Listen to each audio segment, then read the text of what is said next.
Fish curry ఇలా టేస్టీగా చేసుకోండి. ఫస్ట్ ఒక మిక్సీ జార్‌లో కొన్ని కొబ్బరి ముక్కలు, అల్లం, వెల్లుల్లి, గసగసాలు, ధనియాలు, దాల్చిన చెక్క, యాలకులు, లవంగాలు ఏసి కొంచెం వాటర్ ఏసి పేస్ట్‌లా చేసి పక్కనుంచుకోండి.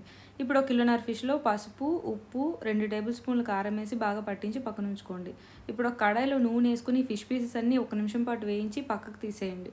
ఇందులో 2 ఉల్లిపాయలు, 2 పచ్చిమిర్చి ఏసి లైట్ బ్రౌన్ కలర్‌లో అయ్యేంత వరకు వేయించుకోవాలి. ఇప్పుడు ఇందులో 2 టొమాటోలు చాప్ చేసినవి వేసి 2 నిమిషాలు వేయించి సాఫ్ట్‌గా అయ్యేంత వరకు కుక్ చేసుకోండి. తర్వాత ఇందులో 1/2 టేబుల్ స్పూన్ పసుపు, 1 టేబుల్ స్పూన్ ఉప్పు, 1 టేబుల్ స్పూన్ కారం వేసుకొని దీన్ని బాగా కలుపుకొని ఇందులో ఒక గ్లాస్ వాటర్ యాడ్ చేసుకోండి.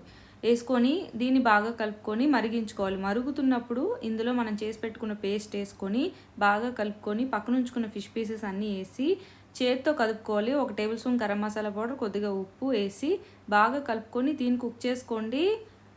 గ్రేవీ థిక్‌గా అయ్యేంత వరకు అంతే. తర్వాత స్టవ్ ఆఫ్ చేసి కొత్తిమీర ఆకులతో గార్నిష్ చేసుకోండి.